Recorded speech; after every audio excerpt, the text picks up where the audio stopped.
राधे राधे। राधे राधे। मेरा आपसे ये प्रश्न है, जैसे आपने कहा राजा जन्मेजय ने सर्पों को मारने के लिए यज्ञ करवाया था, उन्होंने ये यज्ञ क्यों करवाया था? और अगर ऐसा उन्होंने यज्ञ करवाने की सोची भी या फिर कोशिश की जहाँ तक, तब भगवान ने रोका क्यों नहीं उनको? क्योंकि किसी को मारने से या जलाने से भगवान कभी किसी को रोकते क्यों नहीं है? और अगर ऐसा कोई यज्ञ सच में हुआ था, तब अभी भी सर्प क्यों दिखते हैं हम लोगों को? बात ऐसा है, श्रीमन नारायण पहले से राधे राधे। बात ऐसा है कि जैसे आप प्रश्न में संदिग्ध ला रहे हैं कि अगर ऐसा हुआ था तो क्यों बचा है। देखिए, भगवान की किसी भी कृपा और किसी भी काम को समझने के न हम लोगों के पास इतना दिमाग है, न इतनी बुद्धि है, ठीक है, न इतना विवेक है। जी। तो क्या का तो कोई सवाल ही नहीं है। हम हैं, आप हैं, पेड़ पौधे हैं, ये सृष्टि है, जल है, सूर्य है, तारा है, नक्षत्र है, ग्रह है, ठीक है। जी। ये अगर है तो सृष्टि है, कोई न कोई सृष्टि को चला रहा है, कोई न कोई आदि पुरुष है, कोई न कोई ब्रह्मांड का पालन कर रहा है, उसी को हम ईश्वर के रूप में जानते हैं, ठीक है। जी। ईश्वर या भगवान के रूप में उन्हीं को हम जानते हैं कि है। तो इसमें हम संशय हमको नहीं करना है, भगवान है, बिल्कुल हैं। अब हम आगे आ रहे हैं, जैसे आपने कहा कि अगर ये कोई किसी को मार रहा है तो भगवान बचा क्यों नहीं रहे। जी। ऐसे एक हमारे मित्र हैं सूरभान सिंह। सूरभान सिंह जी बहुत बड़े विद्वान भी हैं, पढ़े लिखे हैं और भगवान के बहुत बड़े भक्त हैं। उन्होंने एक प्रश्न हमसे पूछा था, किसी मामले में याद नहीं आ रहा है, कि अगर द्वापर युग में भगवान श्री कृष्ण जी हैं और उनकी मौजूदगी में जी। महाभारत का युद्ध कैसे हो गया। तो उस प्रश्न को भी इसी में हम ला रहे हैं कि भगवान के मौजूदगी का मतलब ये नहीं है कि ये काम नहीं होगा। महाभारत अगर युद्ध हुआ भी तो वो निर्णायक युद्ध हुआ। भगवान श्री कृष्ण अगर चाहते तो किसी युद्ध की जरूरत नहीं थी। क्षण भर में सब लोगों को क्षण भर में मार सकते थे। सृष्टि को चाहे प्रलय कर दे, चाहे सृष्टि को पुनः जैसे का तैसा कर दे। जी। वो केवल एक श्रोता बन के रहते हैं। भगवान जो है एक श्रोता बन के रहते हैं, एक दृष्टा बन के रहते हैं, ठीक है। वो कुछ करना नहीं चाहते। जो हम लोग हैं या जो सृष्टि में हैं, जैसा करेंगे उसी प्रकार से उनको आगे चल के उसका रिजल्ट मिलेगा। जो प्रारब्ध करेंगे उसी से उनका आगे काम होगा। महाभारत में उन्होंने समझाया तो दुर्योधन को, धृतराष्ट्र के सारे लोगों को, जितने भी कौरव थे सबको, कि आप लोग युद्ध मत करिए भैया, युद्ध को रोक लो, सत्यानाश हो जाएगा। समझाया, जी। गए भी, लेकिन अधर्म इतना बढ़ गया है। कौरव कौन थे भैया? कौरव कौरव जितने कौरव थे सब राक्षस के ही रूप में ये मनुष्य रूप में आ गए। जो राक्षस के वंशज थे पूर्व जन्म में, यही तो बन करके सब आ गए मनुष्य रूप में। तो भगवान केवल दृष्टा बन के रहते हैं। एक बार आपको जरूर समझाएंगे किसी भी रूप में, चाहे प्रकट होके चाहे अप्रकट रूप से, कि आप इस काम को कर रहे हो गलत है। जैसा हमारा मन कहता है ये करो, लेकिन बुद्धि विवेक हमारा जो है उसको रोकता है कि नहीं ये मत करो। भगवान ही कहवाते हैं कि ये मत करो, ठीक है। लेकिन फिर भी हम करते हैं तो हमारे अंदर जो दुष्ट आत्मा बैठी है, जो हमारा दुष्ट विचार, उसमें भगवान क्या करेंगे। जी। भगवान का काम केवल यह है कि आप आए हो, आप अपने व्यवस्था को सृष्टि में कैसे संचालन करना है, कैसे रहना है, आप इसको करिए। ये रही बात कि चाहे द्वापर हो, चाहे सतयुग हो, चाहे त्रेता में हो, भगवान के सामने अगर अन्याय हो रहा है तो देर सवेर उस अधर्म को खत्म करने के लिए यही पैदा भी होते हैं, अवतार लेते हैं। लेकिन कभी कभी अवतार भी नहीं लेते हैं, ऐसे काम कर जाते हैं। जी। चाहे द्वापर हो चाहे त्रेता हो, भगवान सब जहाँ जहाँ अधर्म होता है उनको आना है, उस अधर्म पे पुनः धर्म की स्थापना करना है। तो ये प्रश्न का जवाब। रही बात जन्मेजय ने सर्प यज्ञ क्यों करवाया, जी। अगर करवा तो बच कैसे गए सर। जी। एक कथा हमने पहले इसके बताया है ना, कि जो कद्रू माँ है, कद्रू सर्पों की माँ, इन्होंने एक श्राप दिया है अपने बच्चों को, जो 1000 इनके सर्प थे, कि तुम सब जो हमारी बात नहीं मानोगे, आने वाले समय में जन्मेजय के यज्ञ में भस्म हो जाओगे, सर्पदाह यज्ञ कराएंगे। ये किसने कहलवाया? भगवान ने ही कहलवाया इनके मुख से। चूंकि सर्प उस समय इतने बड़े बड़े थे, कोई 50 कोस, कोई 100 कोस, कोई 80 कोस, मतलब समझ रहे हैं कि 200, 400, 500, 1,000 किलोमीटर के सर पर थे। मानव कहाँ जी पाते यार, सब मर जाते ना। जी। इसलिए भगवान के मुख से ये निकला कि ये इतने बड़े बड़े विशाल सर पर रहेंगे तो सृष्टि नहीं चल पाएगी, इसलिए इनकी माता से श्राप दिलवाते। ठीक है, तो उसमें कुछ लोगों ने माँ का जो कहा नहीं माना था, उनके लिए श्राप लागू हुआ, जिसमें वासुकी और शेषनाग ये दो इसलिए बच गए। एक भगवान भोलेनाथ के भक्त बन गए और एक जो है भगवान नारायण के भक्त बन गए। तो जो उनके शरण में चला गया, सरसैया बन गया, जो उनके गले में लटक गया, तो कौन मरने वाला है।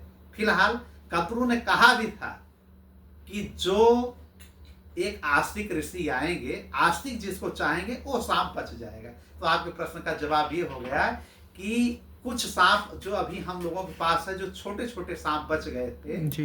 ये एक आस्तिक ऋषि थे।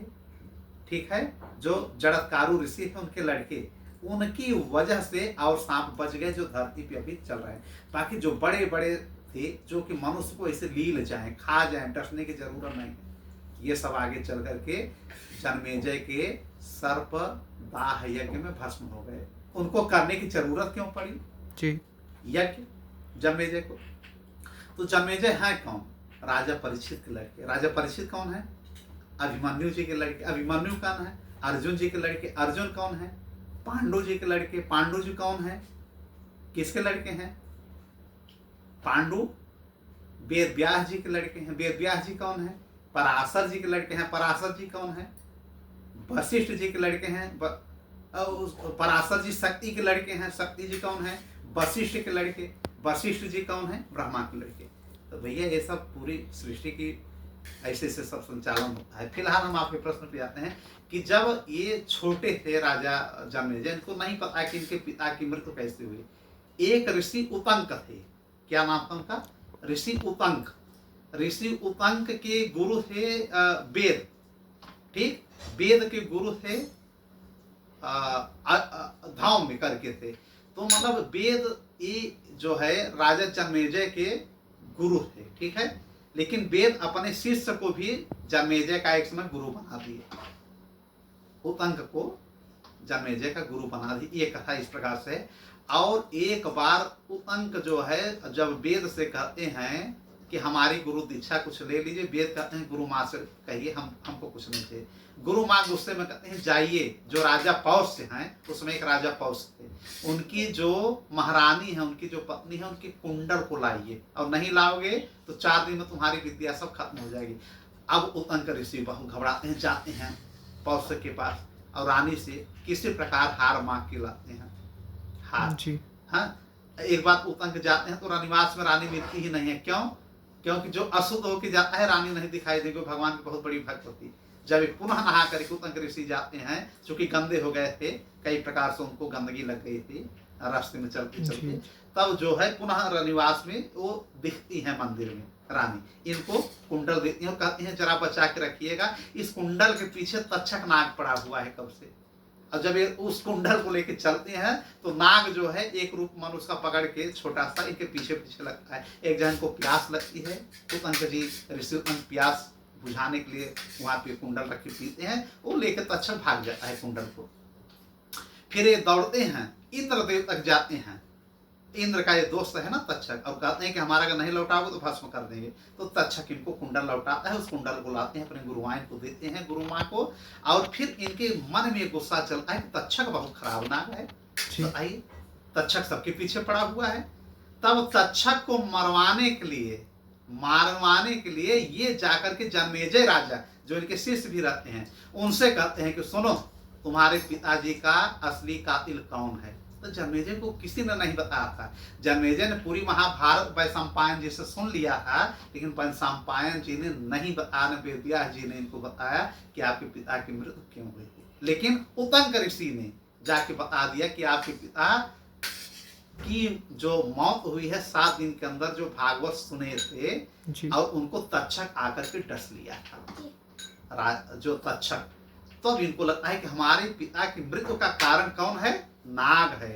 तो एक नाग है, मैं समस्त नागों को यज्ञ में भस्म कर दूंगा। तब बड़े बड़े ऋषि विद्वान ब्रह्मांड से जितने भी सृष्टि के रहते हैं, सब पंडितों ब्राह्मणों को ऋषियों को बुलाते हैं जन्मेजय राजा। उसमें राजा रहते हैं सम्राट। और कहते हैं कि आप लोग ऐसा यज्ञ करिए कि ब्रह्मांड में जहां जहां सर्प हैं सब आकर के यहाँ पे भस्म हो जाए। क्या संभव है? ऋषियों ने कहा बिल्कुल संभव है। जी। तब उन्होंने यज्ञ किया। चूंकि इधर जन्मेजय ने उतंक के द्वारा जब ये जानकारी लिया, उधर कद्रू माँ का श्राप था कि मर जाएंगे। ये सब किसका इच्छा है? किसकी इच्छा है? नारायण की नारायण। इच्छा है, कृष्ण की हमारी इच्छा है कि जो अधर्मी हैं किसी न किसी रूप में मर जाएंगे। कृष्ण जी ने जितने अधर्मी थे सब कौरव या जितने भी देश विदेश के थे सबको मरवा दिया। ठीक है, धर्म की विजय हुई। और बाद में जाने लगे तो अपने यदुवंशियों को आपस में लड़ा के मरवा दिया। अब इधर जब सर्पों की संख्या बढ़ रही है तो जमेजय के द्वारा सर्पदाह करवा दिया। कुछ लोगों को बचाना भी है। तब वासुकी नाग की एक बहन थी जड़त्कारु। ठीक है, जी। जड़त्कारु जिसे हम मनसा देवी कहते हैं, मनसा देवी की पूजा हम लोग करते हैं। और जड़त्कारु नामक ऋषि भी थे। तो शिव जी ने बताया था और ब्रह्मा जी ने भी कि जड़त्कारु ऋषि की, और जड़त्कारु कौन थी? कद्रू की लड़की ही थी मनसा देवी, माने वासुकी और शेषनाग की बहन। कि जब जड़त्कारु ऋषि की और इस जड़त्कारु की जब शादी हो जाएगी, उससे जो लड़का पैदा होगा उसका नाम होगा आस्तिक। और वही आस्तिक जन्मेजय के यज्ञ में जाकर के सर्प का जो यज्ञ चल रहा है सबको विध्वंस करने के लिए, भस्म करने के लिए, उसको रुकवाएंगे। होता भी वही है। मनसा देवी के जो लड़के आस्तिक होते हैं, जब समस्त सर्पों का आह्वान होता है, सब मरने लगते हैं, तब आस्तिक को वासुकी और शेषनाग और सब कहते हैं कि जाकर के अन्य सर्पों को बचा लो, जिसमें शेषनाग वगैरह सब बच गए थे। नहीं, अगर आह्वान होता तो सबको उसमें भस्म होना पड़ता। तो आस्तिक ऋषि छोटे से थे, जाके जन्मेजय के पास उनसे याचना करते हैं कि अब आप इस यज्ञ को रुकवा दीजिए, मुझे दक्षिणा रूप में। इतना अच्छा बातचीत करते हैं कि सारे ऋषि मुनि जन्मेजय उनसे बहुत प्रसन्न होते हैं। और तक्षक लगभग आ चुका है, इंद्र के स्वर्ग रोग में इंद्र के पास बैठा हुआ था, चपक गए उनके सिंहासन पे। लेकिन मंत्रों में इतनी शक्ति है कि वो लगभग धरती के पास आ गया था। लेकिन आस्तिक ऋषि ने कहा रुक जाओ, तो वहीं पे तक्षक रुक गया। इंद्र भाग गए थे। इंद्र सोचे हम भी भस्म हो जाएंगे, भाई उनका सिंहासन सही चला है जी। लेकिन आस्तिक ने उनके सिंहासन रोक दिया। तक्षक फिर बच गया, सारे नाग और बच गए, जिसमें तक्षक के साथ वासुकी और ये हमारे शेषनाग से लेकर के जो छोटे छोटे नाग थे सब बच गए। इसीलिए हम कहते हैं कि कहीं अगर सर्प दिख जाए तो 3 बार नाम लेना चाहिए, आस्तिक आस्तिक आस्तिक। क्यों, आपने लिया है ना एक बार सांप को देख करके? आस्तिक आस्तिक हमने इनसे कहलवाया था, कहीं पे वो सांप वास्तव में रुक गया था। हमारे सामने घटना है, आस्तिक आस्तिक आस्तिक करके वो धीरे से मुड़ गया। या ये मतलब है ईश्वर की लीला। तो इस प्रकार से है कि कुछ जो आपका प्रश्न था कि कैसे बचे, तो आस्तिक ऋषि की वजह से बच गए। और कद्रू माँ ने भी कहा था कि आस्तिक ऋषि जब आएंगे तो आस्तिक ऋषि की वजह से बचेंगे। जमेजय ने अपना बदला लिया। ऐसा भगवान की प्रेरणा होती है। भगवान चाहे रहें चाहे भगवान न रहें, जो अन्यायपूर्ण काम करता है, जो अधर्म करता है, उसका किसी न किसी रूप में हरासमेंट हो जाता है। तो ये कथा, ये प्रसंग इस प्रकार का है। इन सबको हम लोगों को समझने की जरूरत है। ठीक है, कि जो हमारे ऋषि मुनियों ने ये सब इतिहास लिखा है या कथा लिखा है, प्रसंग लिखा है, बिल्कुल सत्य है। उसमें किसी प्रकार की कहीं इलाहवाली नहीं है। जो आज के इतिहास बने हैं, कोई मुगल लिख रहा है, कोई कुछ लिख रहा है ना, ये सब तो बनावटी भी है। लेकिन जो लाखों वर्ष हजारों वर्ष पहले लिखा गया कि ये तारा है, ये नक्षत्र है, ये है, लड़का बच्चा इस प्रकार से पैदा होगा, ये शुभ है अशुभ है, तो वो सब चीज़ों को हम काट नहीं सकते हैं। आखिर में प्रकृति कैसे चल रही है, सांस कैसे आ रहा है, मतलब एक अलग चैप्टर बन जाएगा। लेकिन कहने मतलब कि आपके प्रश्न का जवाब यही है। और जो प्रश्न होगा आगे आप पूछ लीजिएगा। तब तक के लिए श्रीमन श्रीमन नारायण।